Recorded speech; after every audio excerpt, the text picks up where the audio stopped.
All right, so pretty cool update to the shop. Pretty excited about this. I actually bought this sight unseen. My father went to an auction, kind of an estate auction. A gentleman passed away, and he had all this machine shop tools. Check this out. All right, so my new to me Bridgeport Series 1J. And I want to talk a little bit about what I've had to do so far to it.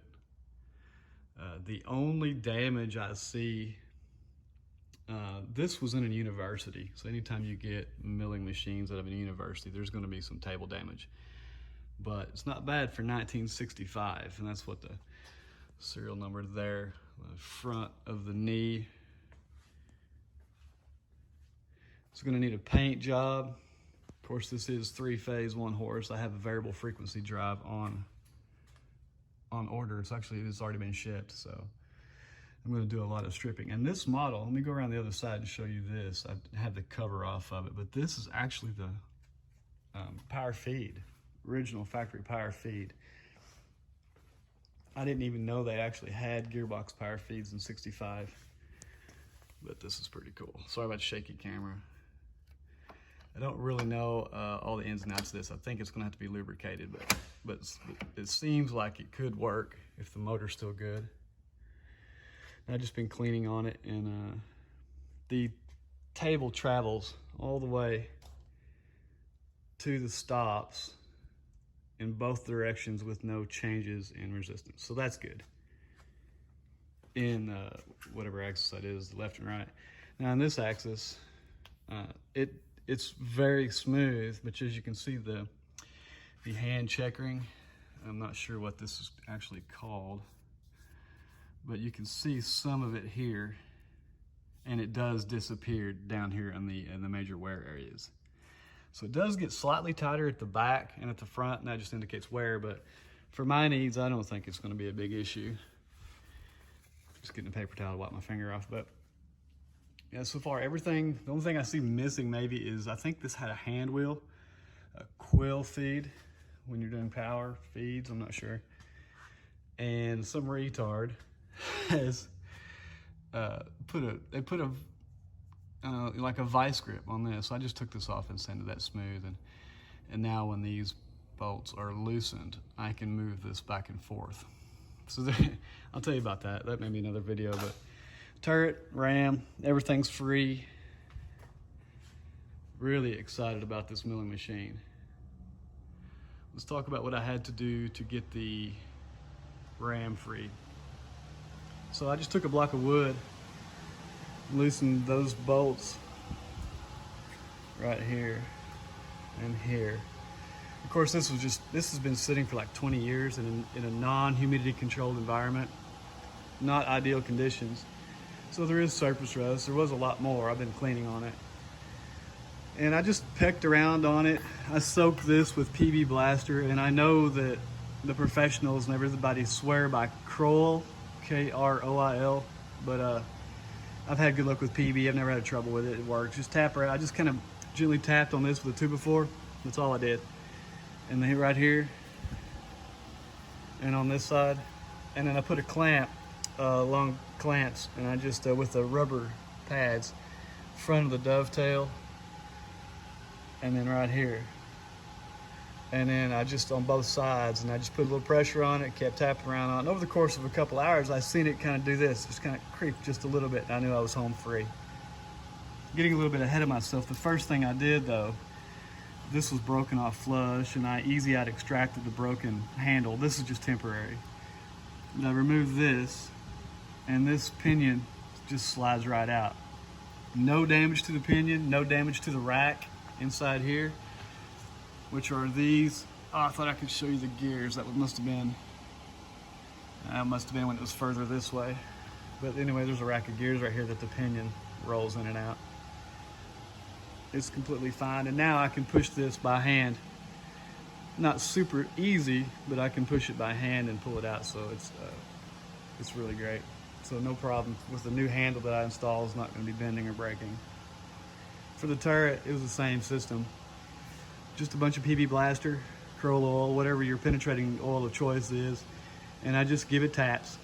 And patience is a virtue when it comes to something like this. A lot of damage can happen if you don't take your time. The nod right here, the nod function is free, well oiled, and the rotate function.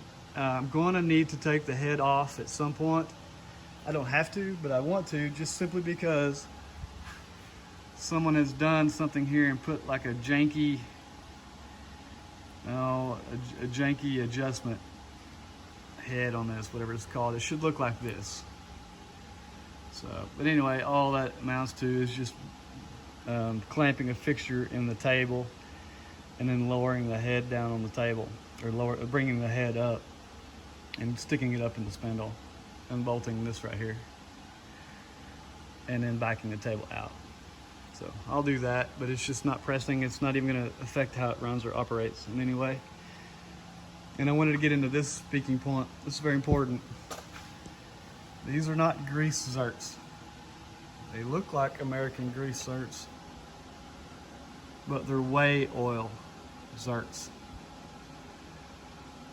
This was full of the red and tacky that you put on your tractor when I got it, and I couldn't hardly move the handles. Let me show you this. Get over here. Now that I got all that grease out, as you can see, I mean, it's just really loose now, really free. No change in resistance from one side to the other. That's really nice. I may have these, I may scrape these at some point to level these out, but I don't even know if I'll do that. It just depends on what kind of tolerances I'm achieving when I'm making parts and stuff. But yeah, these are whey oil. Let me show you what I did to fix that situation.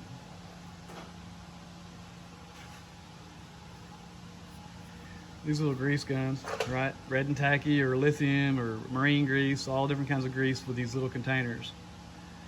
All you have to do is grind off the bottom of it, pull the plunger and spring out, clean it out real well, fill it with whey oil, and then oil all of your points, saddles and knees. And there's one right there, if you can see at the top of the picture at the end of the gun. There's one for the knee.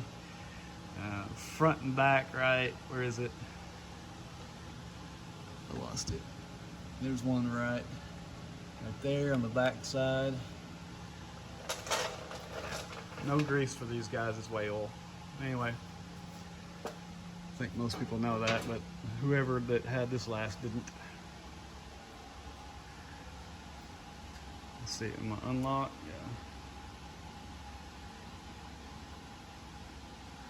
Clean quill. I can hear the felt seals in there. I'm making contact and I can feel it with the quill. I don't know if the automatic stop function works. I assume it does just because it's free. Yeah, the power feed. I'm making a shadow, sorry about that. Power feed, I don't know if that's supposed to stay over there. It's just a condition of it not running yet, I don't know. But forward and reverse, or down and up, and then neutral, that seems to be working. All the threads and lead screws are straight. And I did put it in back gear. So the clutch up here and these the gear mechanism to make it go into back gear works. So I haven't felt like I've rotated the spindle several times in back gear and in high gear, and all the teeth seem really clean and smooth. But that is that. 9x42, I don't know if I mentioned that. Pretty standard, common size. But now it's just a process of getting it cleaned up, and I hope to make a video of you for you in the next months. Get that go by the next few months of me making something with it. So stay tuned.